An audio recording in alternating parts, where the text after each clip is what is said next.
Started this last summer, went into it a little bit in the fall.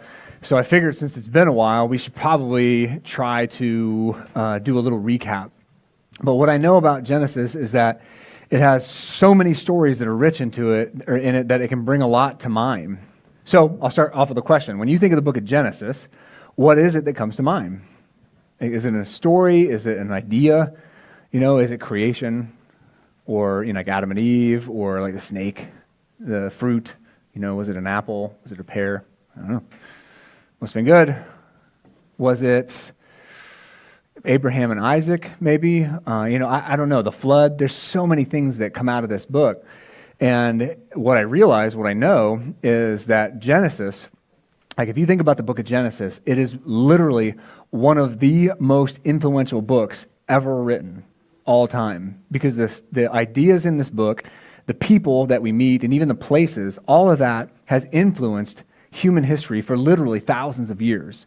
So if you're not aware of the book of Genesis when it was written, we're talking 1500 BC, right? So 1500, so 3,500 years ago is when this was written. So for thousands of years, this has been influencing human history. So Christians and non-Christians, religious and non-religious people have been mining this book, trying to figure out what exactly it is saying.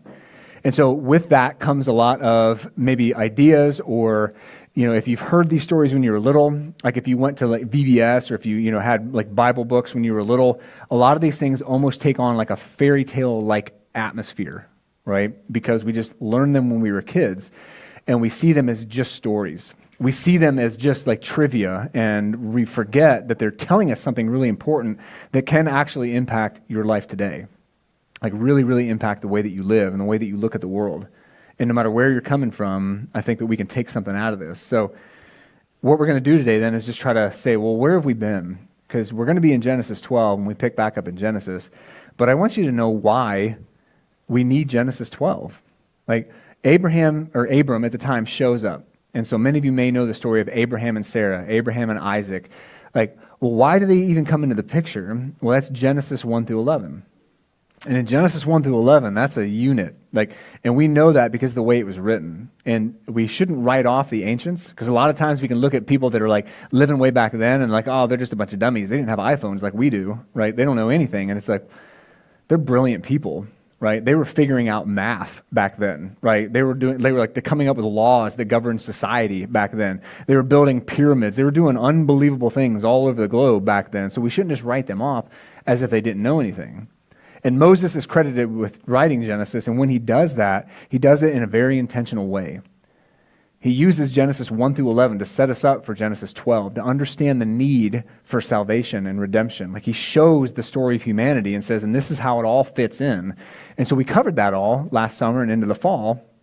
And some of the big ideas that came out of that, there's like 5 that we see that come out of that. One, this is really important for, I think, every single person, is that we see the account of creation, yes, but we also see the value and purpose of human life. I know a lot of people today that just don't feel like they have any value. They feel like they've been devalued by other people, right? And in their own minds, they kind of stay stuck there, right? Or they don't feel like they have any purpose, or they feel like their life doesn't matter. One of the beautiful things that comes out of these early chapters in Genesis is that, yes, in fact, you do have value. You do have purpose. Your life has meaning, because you're made in the image of God. So we see that come out of these early chapters. But we also see sin and its consequences come out of these early chapters. And that's that's a tough one to deal with, the consequences of sin and the fallout for that kind of stuff. We see the early story of the human story, right? We see how humanity spread out and the problems they had, the issues that they dealt with, their relationship with God and how it was tricky. But then importantly, out of this book, these early chapters, we see this theological groundwork for understanding humanity's relationship with God. Why do I need God? What's my relationship with him supposed to look like? All that starts right here in Genesis. What is it supposed to be like? If you want to know what it means to be in relationship with God, Genesis is a great place to start. If you were trying to understand him and what he's like, Genesis is a great place to start. Does he want relationship with me? Genesis is a great place to start. And then lastly, this sets the stage for, again, that overarching narrative of God's plan of salvation, right? the brokenness that we see in Genesis, the sloppiness of people, the harm caused by people. And the thing I love about Genesis is that you see God repeatedly working with stupid people. And sometimes in your life, you're going to realize that you're stupid people sometimes. And it's an awesome encouragement to know that God will continue to work with you. You may have, as we saw earlier, consequences. But what I love about Genesis and what it reveals about God is that he's going to just passionately pursue us, even in the mistakes that we make, even as we run from him sometimes. That may come with consequences, but he is going to pursue us. He is going to continue to work not only through us, but just in us. And I love that he's not going to give up on us. And that's what we see with the human story, is that God repeatedly just saying, I'm going to make this happen. I'm going to keep my promise. And we're going to see what that promise is this morning. But it has, I think, a place to land in your life, because these things that we're going to talk about, they don't just govern the biblical narrative. They're for you today. They're for you today. And I don't want us to just see these as stories, right? As trivia, as things like that. It's God said this stuff for you today in 2024, right? And so the first part of this, part 1, was where it all began. Genesis 1-3 is an intense section of Scripture. And in that section, we're introduced to God in grand fashion, because these are the first words that are going to come out of off the pen, I should say, of Moses, because he's going to paint a picture now of who is going to be talked about in this whole book, and then by extension, the whole Bible. And so the question that I asked you to wrestle with these 3 chapters is, what is God telling us about himself in the creation account? We can get caught up in just thinking about, again, those details, the days and what he made on each day, and the serpent and all that stuff in the first 3 chapters. But realistically, we should be thinking that God said this stuff because it says something about him. So don't get lost in the weeds about the details of Genesis. This study of Genesis that we're doing is a thematic study of Genesis so that we can understand how these pieces fit together. I talk to people almost every Sunday, and they just don't know how it all fits together. It's hard to understand. There's 66 books, and it's how does all this stuff fit together? So that's why we're doing Genesis in a thematic way. I did the Gospel of John the same way. How does all this fit together? And let's study from that perspective. And so that's what we're doing with Genesis, is trying to paint that bigger picture. Right? So, for instance, how does this stuff fit together? How should we think about these things and what they actually say about God? The very first thing we hit when we were introduced back last summer to Genesis was this days of creation, confusion, and controversy. So people, again, the reason I'm doing this is to catch us all back up to speed on what we talked about, or if you weren't here to know what we talked about, is this is something that for a lot of people they struggle with. What exactly are these days talking about? Are they literal? Are they figurative? Are they poetic? Do they have any bearing on reality at all? What should we learn from these things? And so you can get caught in the weeds of what exactly Genesis 1 is saying, or you can step back and say, all right, so I don't know specifically exactly what's being said.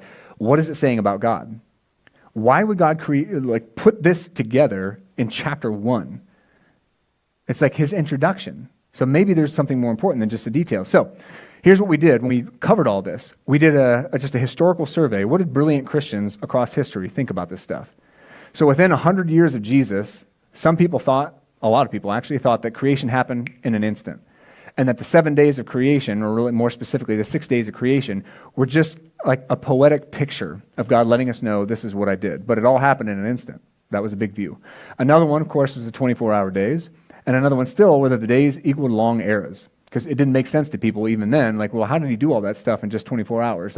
And so there was a lot of confusion and a lot of discussion and a lot of debate within 100 years of Jesus. So this is early Christianity. And they didn't know. They wrestled with it. So as Christianity grew and it spread and it aged, what were people thinking about it? There's a guy, St. Augustine. He lived in the 400s, and he had this to say about the days of creation. This is one of the most prolific writers of all of Christianity, and probably one of the most brilliant thinkers in Christianity and history. And he said, as for these days of creation, it's difficult, perhaps impossible, to think, let alone explain in words, what they mean. So if you're reading between the lines there, he's it's hard to parse out exactly what's being said. So then the alternative is, what is this saying about God? How is this introducing you more intimately to the Creator? And what does it say about him, his care, his character? So flash forward to the 1500s. Then you have John Calvin, who started Calvinism and started the Reformation, right? He said the Holy Spirit had no intention to teach astronomy. That's not what it's for. And there was a contemporary of his. You may know him. He was labeled as a heretic because back then people thought that the earth was stable and everything else rotated around the earth, right? Because there's some scriptures that sound like that the earth is immovable. It's on foundations. And then this guy comes along and he's like, I don't think that's true. He said, I think we're misunderstanding what that verse is actually saying. And he started to make some discoveries and figured out, oh, wait, the sun is actually sitting in the middle and we're flying around it. And he labeled it the heliocentric model for how the solar system works. And his name, of course, was Galileo. And he said, he's credited with saying, the Bible shows the way to go to heaven, not the way the heavens go. Right? Galileo had an understanding that, okay, maybe we're just misinterpreting what that said. And maybe there's a bigger meaning going on there. Maybe it's really to focus in on how do we go to heaven? How do we have a relationship with God? What does it reveal about our Creator? Not specifically as a textbook that's scientifically telling us how things work, right? And so this is how Christians throughout history have wrestled with this. And then most recently, a guy named John Lennox. This guy is a brilliant philosopher and mathematician, like Harvard type, actually he's the Oxford and Cambridge kind of a guy. And if you like thinking up in the clouds about big issues and like in really philosophical things, John Lennox is your guy. And he's still alive. And this is what he had to say. It is one thing to wrestle with the meaning of the days of Genesis. It's another to understand, apply, and live the whole message of Genesis. So his understanding is a brilliant philosopher, a brilliant Christian, a brilliant mathematician. He's like, look, it's cool to wrestle with the meaning, but at the end of the day, it's another thing altogether to say, okay, I do understand and apply and live the message of Genesis. Right? Let's not bicker and get lost in the weeds about the meaning of these specific days, but what is it telling? What message is it giving? And then he ends with this. If we aren't doing the latter, living this stuff out, I'm not sure that the former is going to profit us much. John Lennox. So understanding the meaning of all this stuff, that's where we started this series because I wanted to introduce you to God. Not details, not trivia. I wanted to introduce you to the God that is being spoken of in this stuff. And so the very first verse of the Bible we read earlier, Genesis 1:1. Even if people aren't Christians, they're pretty familiar with that. In the beginning, God created the heavens and the earth, right? That's the first words. That's one of the most famous phrases that comes out of the book of Genesis. So what is he telling us? Well, I think one of the big things that come out of this is that the focus of the creation account is not creation. It's the Creator. So if you can wrap your mind around that, man, that's going to bring a lot more wonder and a lot more awe and a lot more appreciation for what's being said in this very famous book. So I want to give you an example of what I mean by paying attention to what's actually being said. So in Genesis 1:1, we have, in English, in the beginning, God created. So that's how it reads in English. Now in Hebrew, it's going to be a little bit different. So the Genesis was written in Hebrew. So in the beginning is a Hebrew word, bereshit. And God is Elohim, which is plural. And then created is bara. So in Hebrew, what it was written in, the words are going to be a little bit different. The order is going to be bereshit, bara, Elohim. So let's take that for a ride together. Go ahead and learn you some Hebrew this morning. All right, ready? Bereshit, bara, Elohim. Right, and you got to get that part. That's key, right? You got him, right? So what that is saying, what does that actually mean if we break that down and look at that? Well, it's saying in the beginning, i.e. when there was nothing, right? Because we know matter on earth, everything in the universe has to have a beginning. So at that point, God already existed. Like that's the opening salvo of the Bible. And I can't even wrap my mind around that. Like what does that even mean that there was nothing, but there was God? I don't know, right? But it's like I understand it kind of logically. Well, there had to be a point when there was nothing, and God saying, and there I was.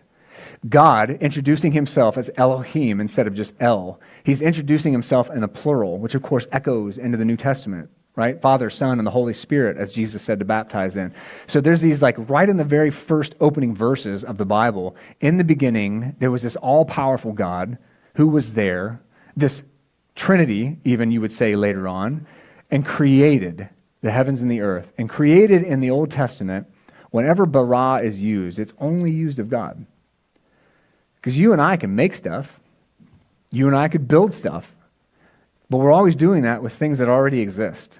Like they're trying to figure out right now, I think over in Switzerland is where that lab is, they're trying to figure out the Big Bang, right? And they're just shooting little protons around that thing, and they're trying to figure that out. And they're all excited about the cool stuff that they're doing. But at the end of the day, they're taking material that already exists. The hard part is when there's absolutely nothing, and then you just speak it into existence. So again, if you really slow down and think about what's being said here, this is really an unbelievable introduction to this God, that there was nothing, and then all of a sudden there was everything. And it was all done by Elohim. So this is our introduction to him. Now, again, to bring us back to that point, the focus of the creation account isn't creation. It's the creator. And if you read Genesis 1 and 2 and even 3, in that context, it's going to set you up to really be able to understand the book of Genesis. Like this is revealing something about God. Because everything that happens in there, in Genesis 1 especially, is saying something cool. So for example, have you ever noticed, if you're familiar with the days of creation, each day carries with it something, right? Day 1's light, and you have all this kind of stuff, but it's not sunlight, but it's light. And so there's all this, like you have to really think about what you're reading. And then there's this mystery. Day 3 is vegetation. Now, the problem with vegetation, like plants and stuff, being on day 3, is the sun and the moon and the stars and stuff, they don't come out until day 4. So regardless, if you've got a 24-hour day period in mind, or you've got an infinite period of time, why in the world would vegetation be first and then the sun? Like, the ancients weren't dumb. They lived off the land. They knew just as well as us that the sun was needed to grow plants. They could go into a cave just like us and be like, oh, nothing grows here. They know what happens when you bring plants inside and they're in the dark and they just wilt. Like they got that, right? They're not dummies. So for Moses to write this down and say there was vegetation first and with no sun, and then the sun on the next day, what would his understanding have been? What was God saying to him in that context? Well, we see that as it goes across the Old Testament. And as it gets to the New Testament, in John chapter 1, it says Jesus Christ, who is introduced as God, is the light and life of the world. And so it's like, okay, well, what does that mean? Well, the very last chapter of the Bible mirrors the very first chapter of the Bible. It's actually very interesting, the harmony there. So in the very first chapter, again, and these are written 1,500 years apart, it's like God is trying to tell us, like, look, I don't need the sun to sustain life. That's who I am.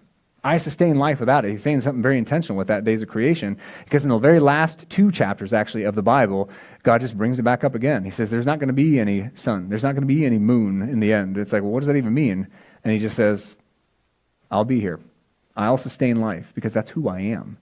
And so if you look at the context like that is given in the picture, the framework that is given, we just have this all-powerful creator God that sustains life, that wants goodness for us, that he himself wants to give us this light and this life. And that's what Jesus Christ was about. That was his message.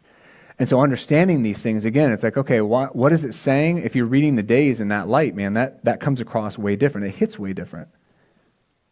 So that was like the days of creation. And then a big theme we got into in chapter 2 was this Imago Day idea. Now, the Imago Day is the image of God. That's a Latin phrase that got to be used kind of during the Renaissance period, and maybe a little bit later, or maybe a little bit earlier. But it started to come out as this ideal for Christians. So because we are all made in the image of God, that affects how we treat people. It's the whole reason Jesus said, pray for your enemies. So how many of you people, don't raise your hand, but how many people have somebody that they just hate in their lives? Like, you don't want to admit it, and you wouldn't say it in church, certainly, right? But you just have somebody you can't stand. You just hate that person. And you don't want him to die, but you certainly want bad things to happen to him, right? It's like sometimes, man, our hearts can go ugly places. And read the book of Psalms. You'll see lots of that in the book of Psalms, right? But the Imago Day affects how we approach that. I remember hearing early on in my life, if you have somebody that you hate, start praying for them regularly. And I was like, well, I guess I'm supposed to. And he's like, no. He said, have you ever tried to hate somebody that you pray for every single day? And I was like, that's fair. That's fair. That's why Jesus says, pray for your enemies. Why? Imago Day. It should be foundational. It radically changes the way that we view people and the hurt that we hold on to and the hate that we harbor in our hearts. So following Christ is not easy. That's not an easy thing to do, but that's what he calls us to because he knows our souls need that. And it should change how we look at people. For example, this year, 2024, we're going to have an election, right? the year of unity. And we're going to have Democrats and Republicans eating each other alive, aren't we? So I asked last Sunday, or maybe the Sunday before, I asked you to consider, is your political stance more important than somebody else's faith? Is your political opinion more important than somebody getting to know Christ? Is your attitude, is your anger and bitterness, is that more important if you're a follower of Jesus? Is that more important than somebody else's relationship with God? Because during COVID, and again, I said it a couple weeks ago, and then I think again last Sunday, there were so many people that have left Christianity, not necessarily their faith, but they want nothing to do with church anymore because of politics. And that's pretty clear. Like, there's lots of surveys that have been done all across the country over the last 4 years, and so many people have de-churched because of politics and because Christians in the church and the angry, hateful things that they said online and the things that they shared and the things they said in the grocery store and at work. Like, we can't hide hate. In the Imago Day, it's going to form our opinions about that. Or how about another touchy one? What if somebody is gay or trans or straight? Well, are they abominations? Are they made in the image of God? Are they people that also need the mercy and grace of Christ, just like we do? Right? These are like ones that you have to think about these things. This forms how we approach these things. Or whatever the race you want to divide, right? We are so divided by racial issues. Like, put whatever race you want into, right? If you live on the West Coast, it's going to be like more, there's going to be Asian tension out there, as we saw, like all these crimes happening, all these things happening. You go in the South, you go in New England, wherever you go, you can divide people by their ethnicity. And we've done that for a long time, right? Italian, Irish, Jew, white, black, American, Native Americans. It's like, it doesn't matter, right? We divide ourselves on this stuff. But the Imago Day says, no, we are all equally made in the image of God. And it should form how we live our lives. So that's so foundational. But the Imago Day, this idea is something that we should do two things with. We should reflect it and we should respect it. This does not mean we don't stand up for what's right.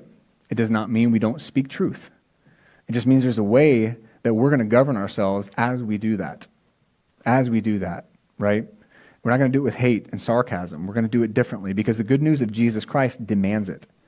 Because here's what the good news of Jesus Christ reminds us, is that we've all sinned and fallen short of the glory of God. In some way, right now, everybody sitting in this room or watching knows that in your life somewhere, you're a disaster. There's something in your life that's just like, man, I'm a mess. I can't seem to get over this. I keep making the same mistakes. I've got this brokenness or this woundedness from my past. Whatever it is, that's the cool thing about this right here is we realize that, man, at the end of the day, we're all in the same playing field. Right? We're all starting from the same place. We all got some brokenness, and we need Jesus Christ to be able to fully live out and realize this Imago Day, this image of God. But it's not easy. It's not easy, right? So that's a huge thing that came out of Genesis chapter 2. And then we get to this one, Sabbath Rest. So that's day 7. 6 days of creation, still in at the end of chapter 1 there, you have Sabbath Rest. Now, God didn't take a rest on day 7 because he was like, oh my gosh, that was so much. The universe is exhausting. It wasn't like that, right? It was because he's setting a model for us. He's setting a model for us.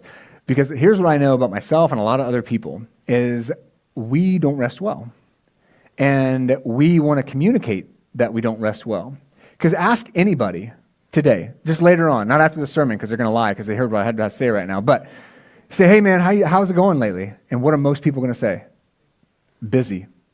Busy. Everybody is always so busy. What are we doing that's keeping us so busy, right? And it's like there are a lot of things that keep us busy, particularly when you're in a different stage of life. If you got little kids, your life is kind of busy, right? But here's also what I know. When we have time to rest, what do? We binge watch Netflix. We endlessly scroll on whatever app it is you want to do, right? Amazon, Pinterest, socials, YouTube, right? And so we do this, and so instead of being like, oh man, you know what? Wow, I'm going to go to bed at 9 o'clock tonight. We stay up and we watch the news, we binge watch other things until like 11 o'clock or midnight. We wake up the next morning all tired and exhausted because we did things that weren't good for our brains anyway with the blue light, and it's like, why am I so tired? Why am I so busy? And it's like, Sabbath rest. Sabbath rest. God didn't need a break. Just like Jesus said, the Sabbath was given for us. You need to take a break. And I've admitted to you several times, I don't do this well. I get so antsy sometimes taking a break because I feel guilty and have since I was in college. If I just sit around or if I'm just like being lazy, gosh, I feel so guilty. And I can remember friends asking me in college, hey, you want to go ski? Hey, you want to go do this? Hey, you want to do that? Oh, no, I can't. I gotta do stuff. And I'd always be thinking about my like things I had to do, like things around the house or just schoolwork or whatever it was. And even recently, it's like I've been really like, Lord, help me to do this. So I've been trying to be a yes man. So Bear like wants to do something every 5 minutes. My son Bear wants to do something with me every 5 minutes. And a lot of times when he asks me, I'm like, my first thought is like, oh, well, I got to do this. I got to do this. And like lately I've been like, no, I don't have to do that. You know what I have to do is I need to invest in my son and go outside and play in the snow with him. So I went out actually with Caleb, right? And so we went out and I was like, hey, Caleb, let's go. And we went trudging through the woods, briars and all, like, and I had my hatchet and we're out there like just making our way through. And it was like we had this whole big adventure. Why? Because I realized that that's what my soul needed. I didn't need to do more stuff. I just needed to go have fun with my son and bring along the neighbor, and hang out with him. And then last Monday, a friend of mine, hey, do you want to go skiing? Normally, I was like, well, I've got to do this, this, this, and this. I can't do this. I don't have time to take blah, blah, blah, blah. And I just texted back. I was like, yes, let's do it. I didn't have any equipment. I wasn't ready at all in any way, shape, or form. But I was like, I know I need this because I need Sabbath rest. And I got to stop making myself so busy. Making time to do these things, having relationships, investing with people, just resting, turning off my phone. Man, this next slide. What if we reoriented our life around Sabbath rest like our body and soul were designed for it? As if our Creator said, you need to do this. Wow, how different would that be if we did that? So that was a big one we talked about. And then we talked about sex and marriage, which is always fun to talk about, right? And so sex and marriage is something that we see out of Genesis chapter 2. And this important institution is something that we really have train wrecked, right? Today, for example, hot button issue, gay marriage. Oh, they're wrecking the institution of marriage.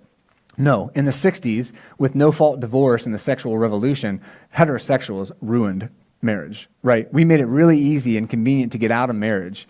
And so the rate since then, within Christianity and without, the divorce rate has consistently been the same.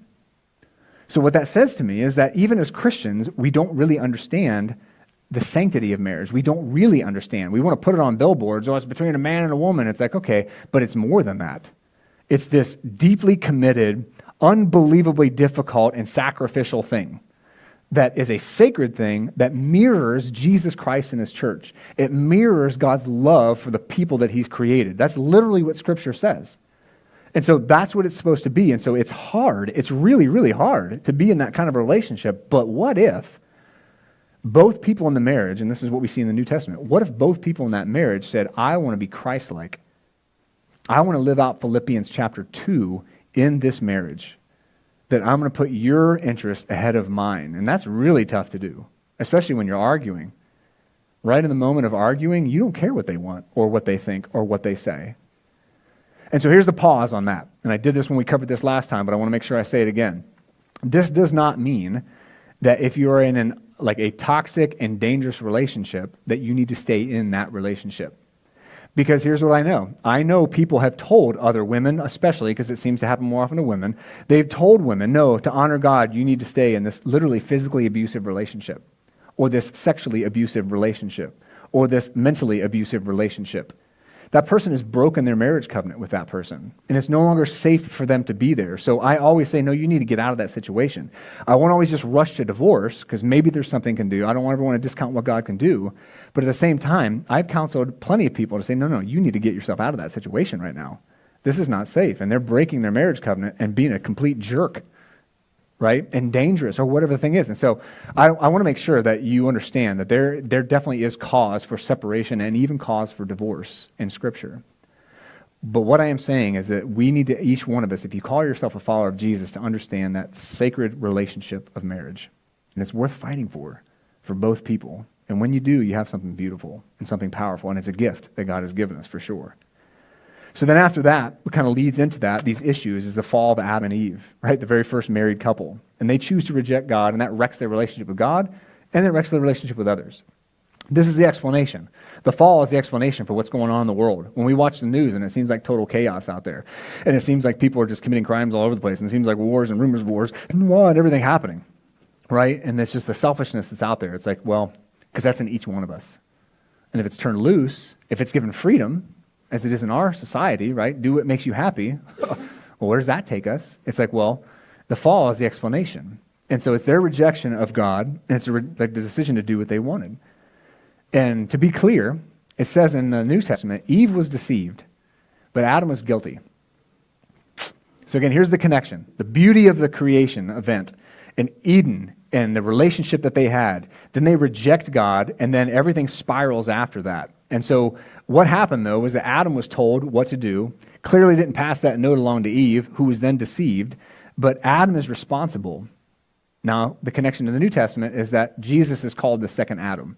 He's going to be the one, the son, that doesn't screw up. He's going to be the one that does what he's supposed to do and lives righteously. Like, so there's a cool mirror between Jesus and Adam in the Old Testament. But what I see here, and I want you to take this with you, because this is personal, is this see, want, take model. We see this happen right away with the first couple. And we see this all across the Bible. And we see this all across the world today, and you probably see it in your own life. It's I see something, and that may be a sin. It may be harmful or toxic for me, but I want it. And so I don't really care about the consequences. I'm going to take it. And this, man, think about how this gets you in trouble. Think about purchases that you've made. You see it. You know you shouldn't, but you really want it. And what do? You convince yourself, and so you buy it. Because, man, on Amazon and Walmart and all these other apps, don't they make it so easy? All you have to do is push that bright little button, and they'll send it to your house, sometimes like the same day, right? Or anything else. I mean, apply that to anything else, and it's like, man, the trouble that gets people in, and this is the first time you see it with Adam and Eve. But here's what I love. I want to put Genesis 3 before you. So Genesis 3:15 is what's called the Proto-Evangelium. This is a historic Christian view of this verse, and the Proto-Evangelium is a Greek phrase that means the first proto-gospel. So right here, you see the first introduction of the answer. So God's like, you guys have screwed this all up. I had this beautiful intent. Here's how the Bible fits together. I had the beautiful intent of Genesis 1 and 2. You chose to reject me, but in the midst of that rejection, I'm going to continue to chase after you. And the whole rest of the Bible is God chasing after people. And so in Genesis 3:15, this is what he says to Satan. This is part of his curse. He says, I will put hostility between you, Satan, and the woman, and between her offspring and your offspring. So there's going to be this tension, this division, this warring between humanity and Satan. Good and evil, so to speak, is going to be going down. But then he makes it more specific, and he says, he will strike your head, which is a fatal blow, and you will strike his heel. So now we're looking at the crucifixion. We're looking at the victory of the cross here. So for 1,500 years, people wondered what this verse was all about, right? Moses wrote this 1500 BC, and for 1,500 years, they had to wonder, well, what's this all about? Where's this going? And it would be Jesus Christ that would come and fulfill this verse right here. So this is God loving us in the midst of our stupidity. And then you get into Genesis part 2. 4 through 11 is the plane going down hardcore. It's the fallout of everything. So again, just to remind us, you have Genesis 1 and 2, the beauty and the perfection of relationship of people and the relationship with God. Then you have this journey of Adam and Eve wanting what they want and seeing it and taking it and the fall, and it's like this is something common to all of us, sin. And then you have God saying, all right, I'm going to let these consequences play out. And they do in grand, horrible fashion. And this is most of the stories that we know. It's the flood, it's Tower of Babel, it's all these things. And it's just, man, like us not being able to save ourselves. But God made this promise in Genesis chapter 3. So for all of these chapters, some of the people that we meet in this portion, we asked it was a question of consequence. Because in these chapters here, it's how could thinking about the consequences of your sin impact your day-to-day choices? Because that's what we see from 4 to 11. That's what we see is just choices and little choices. And what I learned from this section is, and what I see is that you are the sum of all these little choices that you make every single day, right? Think about if you're a grateful person every single day. You make it a habit to be grateful somehow. You start a journal. You start praying about it. Over time, you're going to be a more grateful person, right? But if you're always looking at what you don't have, if you're always angry, you're building a pattern and becoming an ungrateful, bitter, angry person. It just goes in whatever direction that you're feeding, right? And this is the pattern that you see in all these chapters. These people just going down this road and God saying, stop that. Stop that, and they just keep doing it. And so again, it's like, how am I as a husband? How am I as a dad? How am I as a neighbor? Like, how am I in all these things and these like little things that we do? Who am I becoming? And as a result, what's happening to the people around me, right? And so that's something, man, it just keeps screaming in these chapters. And then the people that we meet that are doing this are all famous people, all famous stories, except maybe the Nephilim. I threw that in there because Pastor Tim preached on it, and I felt bad for him, but he did a good job. He did a good job on that one, because that's like a mysterious group of people there. But you have all these people, though, Cain and Abel, Nephilim, Noah and the flood, Tower of Babel. They're all pride issues. Even Abram and Sarai. They're all pride issues that when they get in trouble, it's because of pride. Like the Tower of Babel, for example. A lot of us know that story just as like that's when God confused the languages. Why did he get so angry, though? Well, because they built this tower. Historically, it would have been called probably a ziggurat. And at the top of a tower, like a ziggurat, there's a little room for worship. So they didn't just build a tall tower. They built a room literally with the purpose of saying, we're going to build a house of worship, God, in your backyard, and we're going to worship however we want to. Like that, like talk about like just poking God in the face, right? Like we're going to come up to you and we're going to worship right how we want to in this little room of worship. So that's where the issue, that's where the anger from God came from. It wasn't just they were trying to build cool stuff. It was the heart behind it, just like Adam and Eve. How can we sidestep God? Pride got him in trouble. So again, there's these issues of pride that are so good for us to think about, because pride is a sneaky one. And that's what happens in those early chapters, 1 through 11. Beauty of creation, the intent of the relationship, the perfection of it all, Eden, all that cool stuff, the fall of chapter 3, the fallout after everything, the fallout in those chapters. And that's what Moses uses to set us up for chapter 12. That's why we need Abraham. That's why chapter 12 is such a pivotal point that affects the whole rest of the Bible. Because here's the promise that's made to Abraham. Things are out of control. The world is nuts. It's upside down. And here's what God says to Abraham right in the midst of it. He says, I will make you into a great nation. I will bless you, and I will make your name great, and you will be a blessing. It's like, wow, that's cool. And then he goes on and he says, I will bless those who bless you. I will curse anyone who treats you with contempt, and all the peoples on earth will be blessed through you. Later in the New Testament, they would make it clear that this promise, why would the earth be blessed through him? Well, it was because of the seed of Abraham. It would be the nation of Israel, specifically the tribe of Judah. It would be Jesus Christ, the Messiah. It would be God making a promise in Genesis 3:15.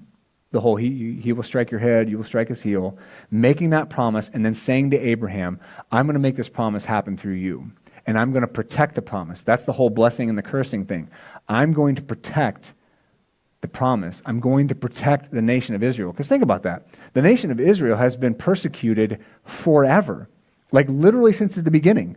In Scripture, always persecuted, doing dumb stuff, getting persecuted, doing dumb stuff, getting persecuted. The nation of Israel today, still getting persecuted, right? You think the Holocaust, you think, I mean, my goodness, these people have been through so much, and yet they continue to exist. I mean, this is 2000 BC. So for 4,000 years, the nation of Israel has existed through constant persecution and doing dumb stuff. And God blessing them, and God protecting the promise that he's going to make right here to Abraham. And the thing about Israel today is it's not even like spiritual Israel. The nation of Israel today, a lot of the people there are just secular atheists, right? They're ethnic Jews, but they don't really believe. You talk to people that go over there, and they're like, wow, yeah, there's a lot of just atheists over there. They don't want anything to do with God, and yet God continues to work through them. God still has a plan for the nation of Israel, and I don't know what that looks like, but he still has a plan for them. And so this is God protecting the promise, and it's why we need Jesus. It's the answer to Genesis 3. So that's how the early chapters of Genesis fit together. This is what I intended. This is what you did. Train wreck, chapters 4 through 11. This is the promise I'm going to make, because I'm going to keep that promise of Genesis 3, and this is what it's going to look like. Jesus Christ, the Messiah, coming. The promise to bless the whole world. That's who Jesus Christ is. So again, this is like the story building, and God pulling the plane up from disaster, because he's going to make and keep this promise to Abraham. So that is our somewhat quick overview of chapters 1 through 11. But I did that because we're going to be in 12, and I want you to understand clearly, well, why Abraham? Because again, Genesis 3, the promise that was made, he's going to do it through you, Abraham, or Abram, at the point where we meet him, right? And so here's what I'd love you to think about. for this as we get now into part 3, starting next Sunday. So what is God showing you about yourself in Genesis? What is he showing you about the world around you and the issues and the problems that you see in people? And what is he showing you about your relationship to him? What does it reveal about the nature of his care and concern for you as a human being that he made in his image? Right? These are really foundational, life-changing things that honestly is going to bring you peace. It's going to make you a lot less angry. It's going to make you a lot less fearful. It's going to help you understand that you're in the care of the Elohim, that bara, the universe, right? Like this is who we put our trust in. And that's what Genesis is saying to us. All right? So that's where we are. That's our overview. Let me pray on that. So Jesus, I thank you for your word. I thank you for how much you reveal about yourself. God, would you help us? God, would you help us to lean into this stuff? Lord, not to just see it as stories or trivia, God, but the creator of the universe is saying something to us about himself. That you care that much about us, God. And I don't know where that lands with everybody in here. But I'm just praying, Jesus, that you would do the work through your Holy Spirit that only you can do. Because you told us, Jesus, it'd be your Spirit that would do the unthinkable, that would do the impossible, Lord. You created the universe, Lord, and I'm just asking that same power to speak to us, to heal us, to encourage us, to strengthen us, to convict us, whatever the need is. Do the work that only you can do, Jesus. And I pray that in your name, Lord. Amen. All right. Love you all. It's great seeing you this week.